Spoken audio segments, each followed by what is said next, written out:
Good morning, this is Joey.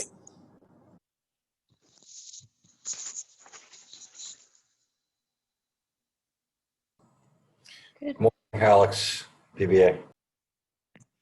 Larry Fagan, PBA.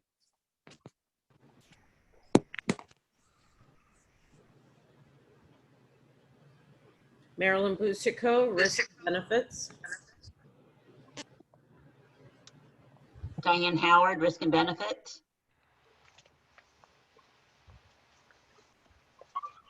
So let me see if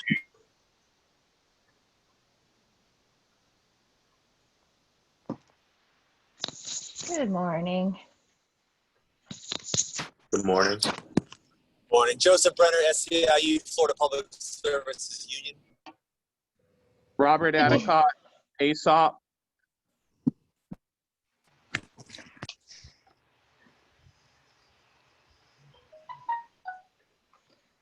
Okay, Diane, I'm going to have you present because I'm not used to doing Zoom meetings, but it was the easiest way to get everybody on here, and I can't seem to get it to let me share that screen with your proposal on it.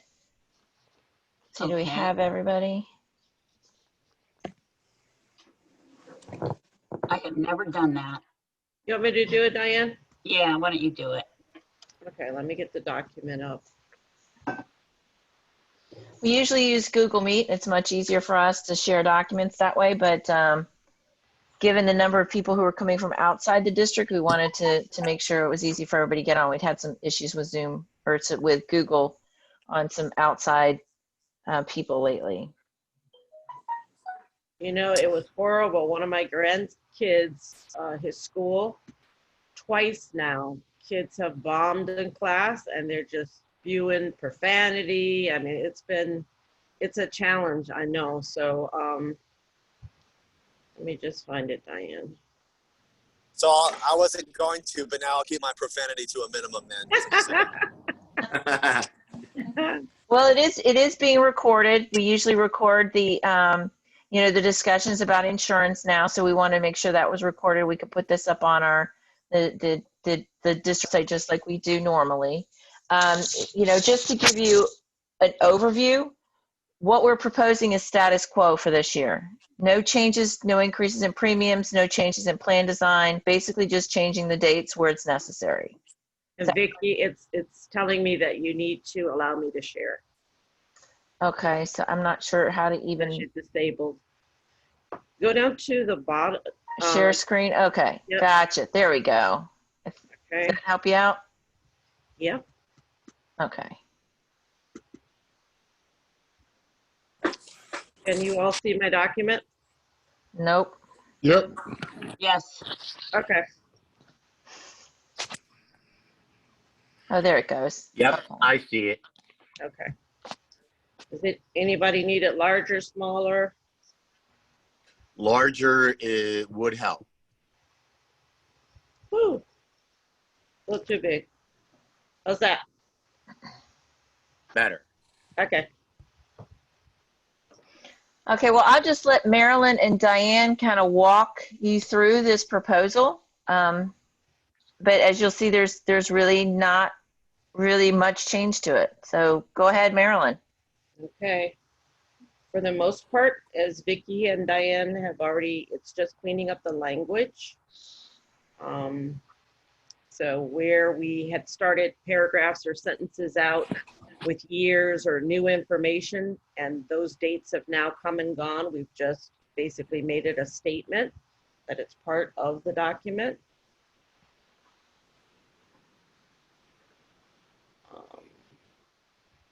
Let's go through anything that's underlined. Yeah, Okay. can you? It'll just help them. Okay. The effective date had been January of 2020. We're changing that to 2021. And because the next effective date, it's just going to remain in the contract, we've stricken the date reference.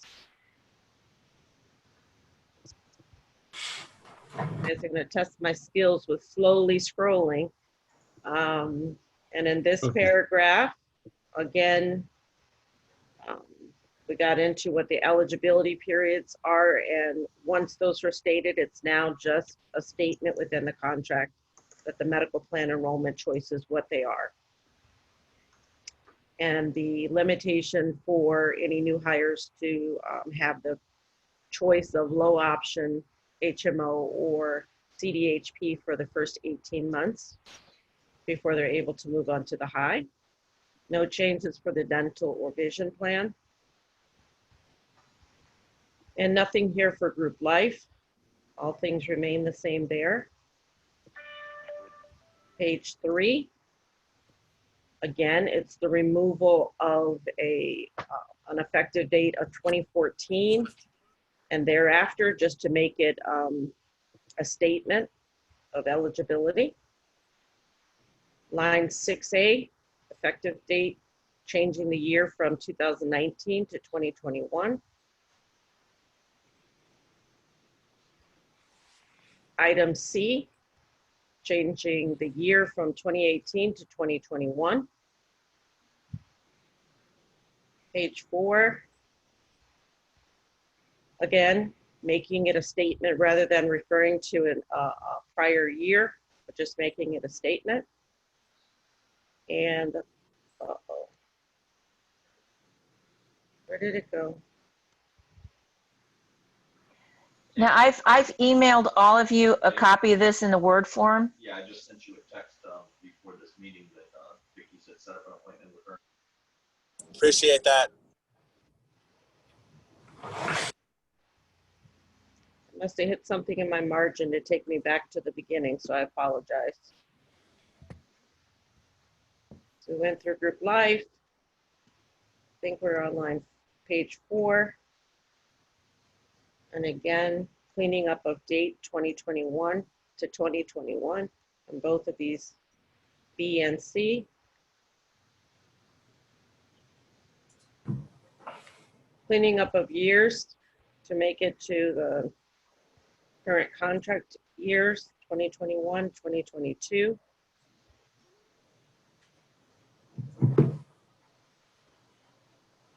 Seven A, So this is just for 1 year? Yes. yes.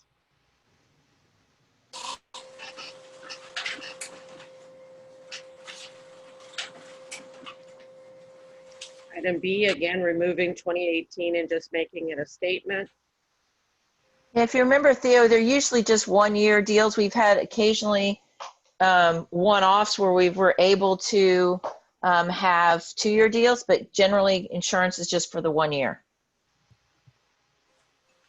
Yeah, early on, Theo, when we were trying to actually get the wellness program off to a good start, and we knew that there would be some time that we needed to kind of get acclimated to what the requirements were going to be. We asked for a 2 year for those things, but we're not making any changes on wellness. In the future, there may be a time when we ask for that again, if there are any, changes to that type of plan. Go back up a little, Marilyn, because I added some words right there. So under C. Okay, so Go ahead. the underline, I'm sorry, thank you for pointing that out. I was skipping over and not paying attention to the underline. So in the prior contract language, it just said 30 days. The practice has always been it's calendar days. So we just clarified that by adding calendar and that it's required annually. Well, actually, the reason I put the word required right there is if somebody doesn't go through annual enrollment, we don't take away all their enrollment and put them in the low option. The only time we would do that, and in my 25 years, we've only really done this twice, or maybe even once, is when we make enrollment mandatory.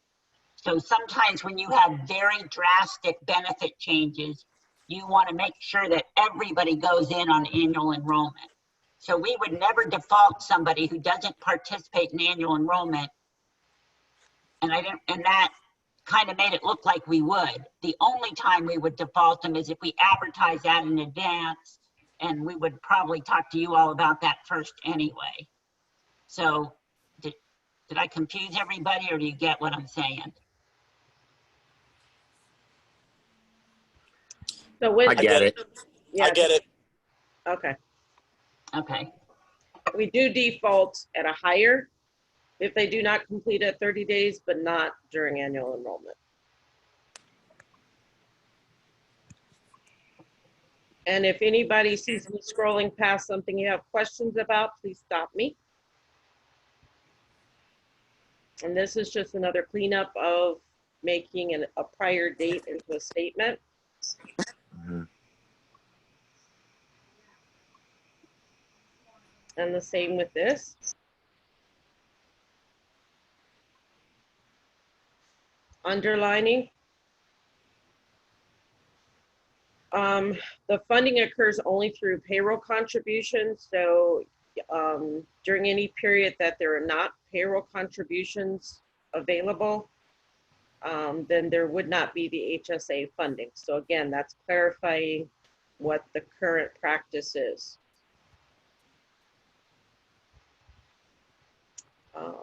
Gotcha. Meaning the start date being pushed back affects HSA contributions.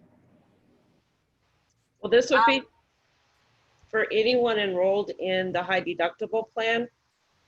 The district does make contributions, but it's contingent upon the employees actually having an open account for us to make that contribution. And the contributions are only done while they are receiving payroll. So that's the clarification. But Understood. if somebody's payroll was delayed, like a lot of the less than 12-month people, when we make up their prior, they missed a deduction.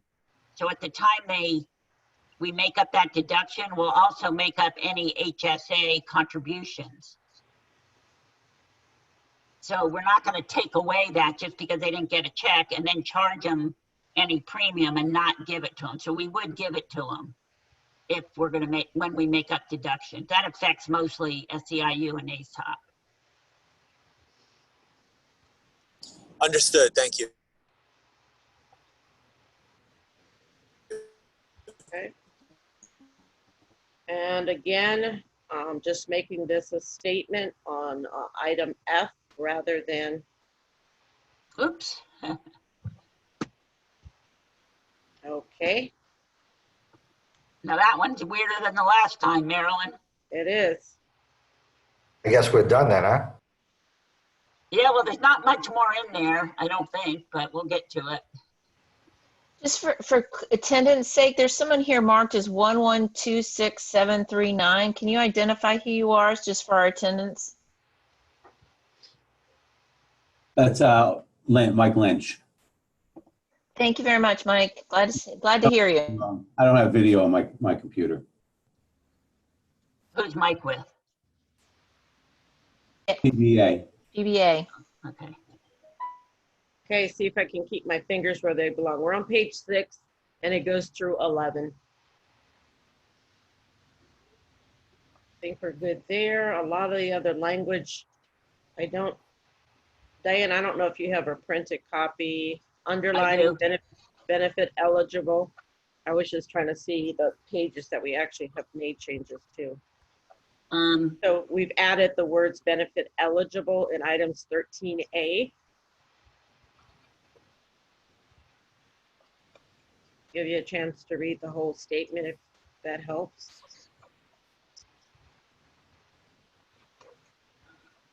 It's on page 7.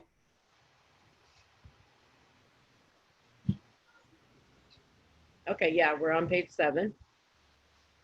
And going to 8, we are not making changes to any of the items on this page. Page 8, page 9. The required actions remain the same.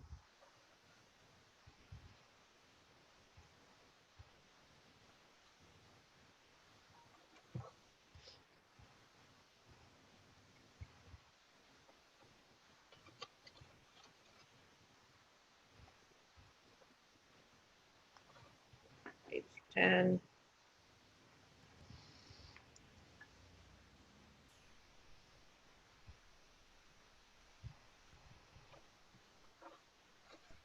we've added, was this a new addition or did we add anything here? I don't see underlines, but I couldn't remember. We had already defined all of this even before we had the clinic up and running, apparently. Correct. Yeah, this was last year's language, and just to Okay. give you all an update, that we finally got the contractor starting demolition on the rooms behind Fulton Holland, and they think it's going to be ready. I wanted it to open it December 1st. I'm still not ruling that out, but it might end up being like January 11th or so when we all come back. Because yesterday the facilities people told me that occupancy couldn't be until December 18th. And I really don't want to open the clinic when people are leaving, and then we'll have a bad first month usage. You know, when people are gone for holiday break, I don't think they'll think of our clinic. So it might be January. We do have a contest going on. So Marilyn sent you guys a note yesterday. Try to get your, especially a lot of you really wanted this clinic. So try to get your people to join in the naming game. It's over tomorrow, actually. But we're just trying to build a little excitement with the employees, which is why we're doing the contest. And as of we had our meeting on Wednesday, there were over 200 submissions for names. So good start. Does the winner get like a free flu shot or something? Actually, they are going to get a spa treatment, and I'm trying to see if my people give me more prizes. They'll get something else too. Probably going to throw in a infrared thermometer just to stay in the theme of 2020. I don't know, that thermometers are kind of not the things people want to see any more of. Well, that's true, especially if we don't open until 2021, right? In January, we don't want any remembrance of 2020.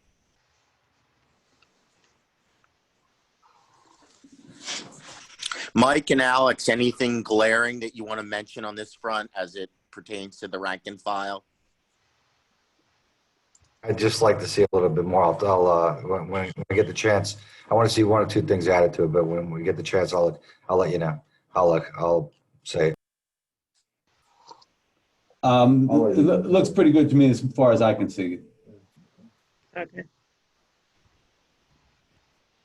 All right, so I guess we're going to go through it with the reps, and then we'll talk to the membership. I see the changes. A lot of them are ministerial, so I appreciate your work on this, and we will talk to the membership, and I guess we'll schedule another session.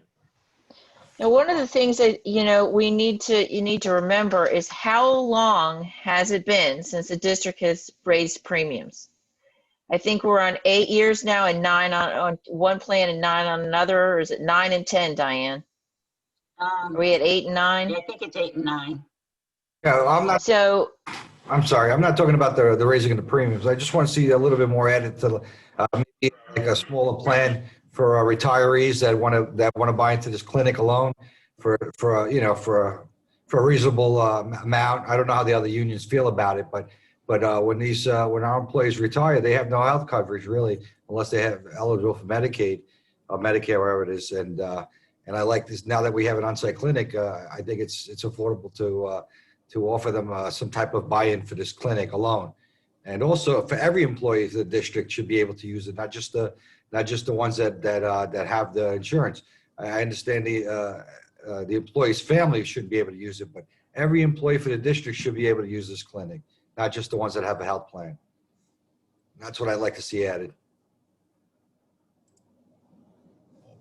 What do the other unions think about that? The SEIU has no objection to inclusion of retirees into the eligibility pool for the use of the health clinic. I do know that there's some hurdles as far as having non-insurance participating employees participate in a health clinic. And that's been familiar with conversations I've had with other employers across the state. That's my immediate response. I will say, having the union bargain in all of the cities as well that we represent, 9 different cities plus 3 other school districts. I do want to commend the Palm Beach County Health Benefits and Wellness team on, keeping, basically not presenting us with an increase on health insurance premiums and or plan design changes. It's not something. It's not something small. I'll say that. I do want to tell It's you not, all and that I'll remind our membership about that. I'll let the membership know that we should be appreciative of that in specifically. There's value to that. Well, thank you for that. I want to give you a little information on the clinic. It costs a lot more than anticipated. So it's a $2 million annual fee to run it. It's costing us $500,000, just under, to do the building, the 2 office spaces that we have. So they're a little bit higher than we thought they were going to be. I don't really see us opening it at this time to anybody that is not on the health plan, due to concerns that all employee-funded clinics run. And the same for retirees. The retiree can, it's kind of a benefit for our employees. So, Diane, I think when we had our conversations, I thought that if the retirees were on our plan, those that are on our plan, I thought we had opened it to COBRA participants. yeah, somebody on COBRA can use it until their COBRA runs out. And a retiree that is on our plan, and if you retire until you're 65, you tend to stay on our plan unless you're going to go work somewhere else. So if you stay on our plan as a retiree, they can use it as well. Diane, Right now, it's about 2,500 employees that opt out of our insurance. So that's the population currently that would not be able to use the clinic. Diane, it's Mike Lynch from the PBA. Just a quick question for you. Are those costs going to be recurring for the operation, or is this just like the startup that's going to be the most expensive, obviously, and then with the 500,000 being for the new buildings? Yeah, the 500,000 is a one-time cost. The annual cost, I don't know, my pre-bid estimate was more in the $1 million range. And now it's in the 2 million range. But we are gonna, let me tell you a little bit about how it's gonna be staffed. It's gonna be staffed with a doctor, a nurse practitioner, a dietitian, a wellness person, and I think that the dietitian and the wellness person are also RNs. And then there's going to be a medical assistant. I think I'm missing somebody. Well, I think the dietitian is, they're looking for a health coach with an emphasis in being a registered dietitian is what I believe.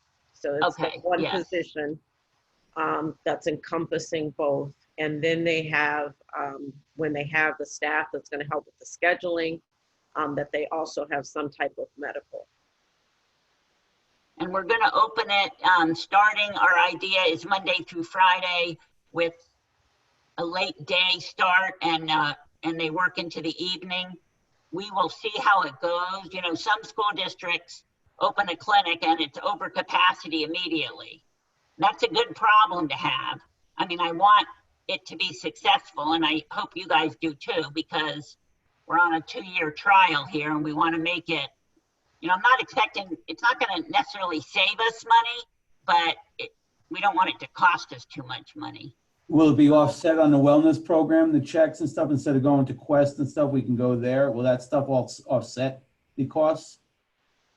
It doesn't really save us any money. The going to Quest is the cheapest way to go, but yes, you will be able to do your annual physical. We're hoping that any employee that doesn't have a primary care doctor likes the clinic and maybe will use it, because if we give them, the idea is they get more time with the doctor, and maybe they'll talk to one of the wellness coaches while they're there, and maybe it'll help them do things to improve their health. I mean, convenience is one thing for the clinic, but we do want, hopefully it influences people's health.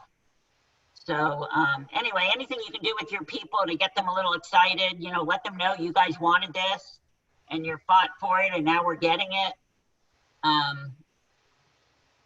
Yeah, and So- any time that you have announcements going out, or we did create a web page so that we can kind of create that excitement. We'll have photos of kind of the progress. So we really want to, you know, just not have something that all of a sudden, boom, clinic is open, but we want to build the excitement and get. I think, yeah, we're going to need more forward. from you guys too, though, because I've been passing it around on what you guys have been doing, and to the staff of the school, not just other police officers, to the staff of the school also, and they were all, none of them were aware of this. Yeah, we just really started advertising it right before school started. And, you know, I know everybody's so busy right now that it's hard for them to pay attention to something like this, which is why I thought if they hear it from you all, they might. We've only sent out 2 emails about it so far. Okay. And both of them were talking about, you know, the it's coming and the the naming contest.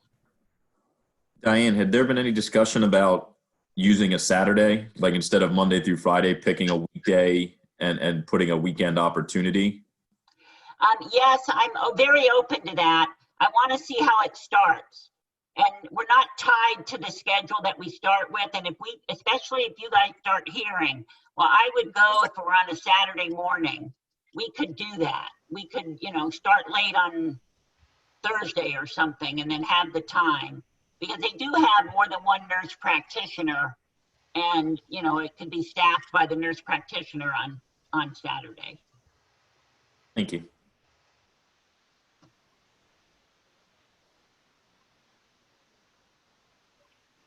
All right, any other questions from anybody?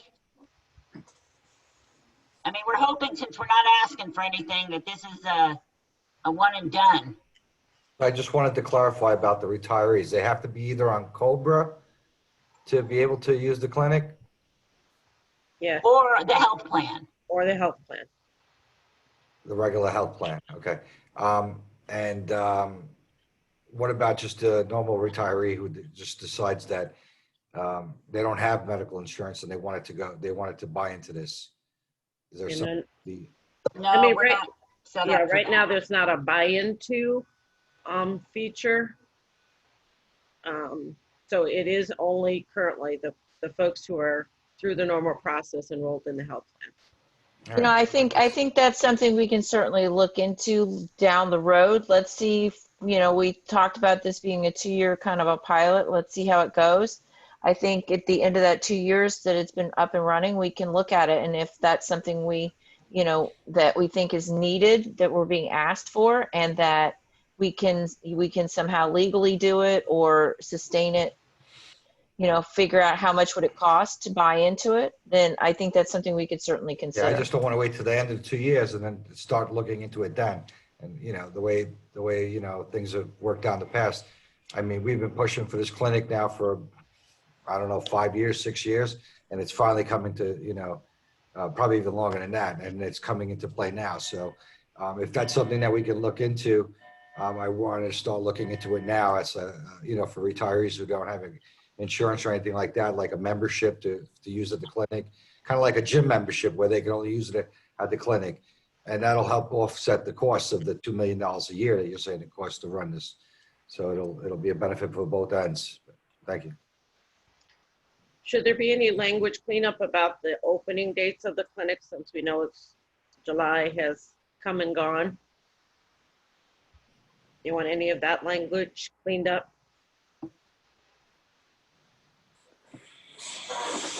What do you guys What is that want? language exactly? Right, the third sentence What on page? on the Yeah, clinic. to align it with the real-time schedule now. Yeah, it's right here.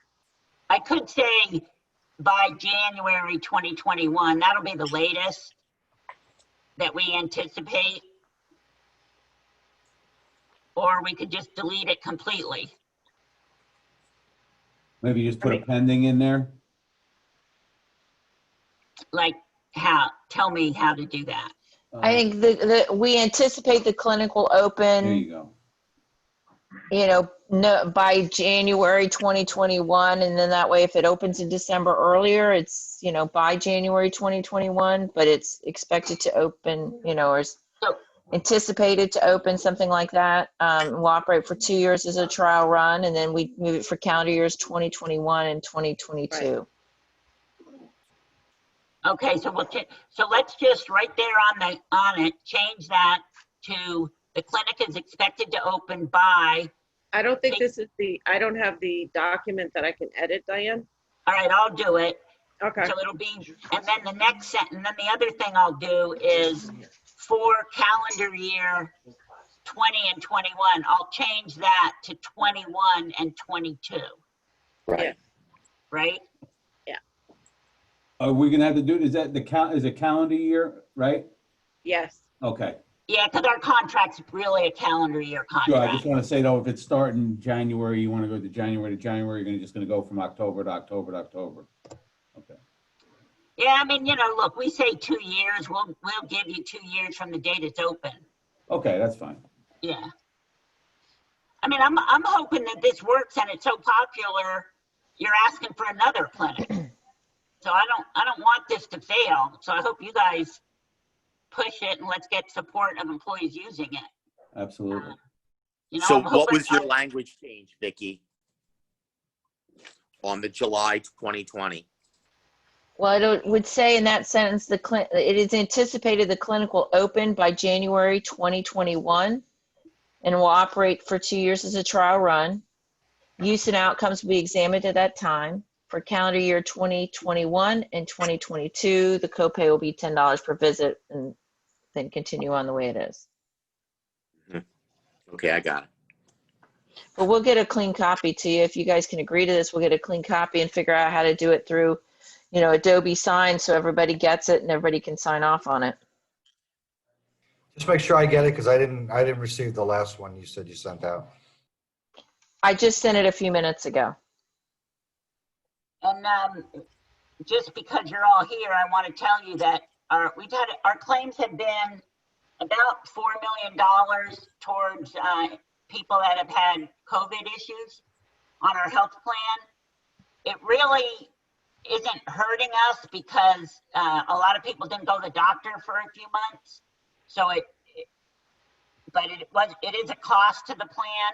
And then of course the clinic is a cost to the plan. We're okay right now, but I just want to share that with you. Gotcha. So you're sort of saying roughly that because of COVID, the people didn't visit the doctors as much, helped offset the COVID-related cost incurrences. Yes. So now if people put off surgery, because they didn't want to go in the hospital, those kinds of things, if you were going to get a knee replacement or something like that, you probably will eventually do it, right? But at this point, it's been offset, and I haven't felt a worry on that $4 million hurting the plan. Yeah, you just answered a question that I've posed to other employers. So I was interested in that in terms of like activity that didn't occur from March until, basically August, September. Thank you. You're welcome. Yeah, I don't know if you've heard that from other people. In the literature I read, a lot of people were worried that the cost of COVID would really hurt their plans. Yeah. Well, for us I mean, so far. Yeah, that's what other employers have stated throughout the state, public and private. And then, to be real, they were more worried that health insurance companies would use this as a precondition to jack up rates, but same sort of issue. Yeah. All right, everybody happy? I think so. As happy as I can be, Diane. I know it's rough for everybody. I don't want to be the cause of any more problems. So do the units need time to think about it and get back to us, or can we just say, yeah, this is good to go today and I'll get you the copies to sign? I see no major glaring issues at all, but I do want to just have the time to speak with the reps. So, but we can get it done quickly. Okay. So I think you can hear something next week from us. Okay. CTA? Looks fine. How about ASOP? Robert, you've been kind of quiet. Yeah, just want to clarify, is there a premium increase or no premium increase? No premium increase, no plan design change. Status quo for the most part. Then we have no issue. SEIU, I think I heard that you're good. Yes, we are in agreement. Everything I've seen and everything I've heard today. Okay, sounds good. So we'll just wait to hear back from PBA, and then we can send out a clean copy for everybody to sign. Larry, I'm good with it. Good. I'm sorry? You good, Alex? I said I'm good with it, yeah. That's good. I'll talk to Kevin, and then I think we're good to go. Yeah, As long as I'm Mike- also good too, yeah. All right, I got 2 out of 3. All right, well, Everybody make a note. This is the easiest negotiation we've ever had. Probably won't happen again, but let's bask in the glory, right? Right. Yeah, Well, I'm trying to figure out if we can keep Vicky on the phone and like ring out other concessions from the district on it, just in terms of how well today's gone. Well, I don't think so. But that's, good try. Good try, Joe. Good try. You wanted to ride the wave, huh? Seriously. Well, I certainly appreciate everybody's assistance with this. And PBA, as soon as we hear back from you, we'll send it out and have everybody sign. Thank you very much and have a great day. Thanks. Thanks, everyone. Thank you, Vicky. You're welcome. Have a good one. Are you making the changes on that document, Vicky? Yes, I will. And then you'll send it out. Okay, perfect. Yes, ma'am. Thank you. All right. Bye, everybody. All right, bye.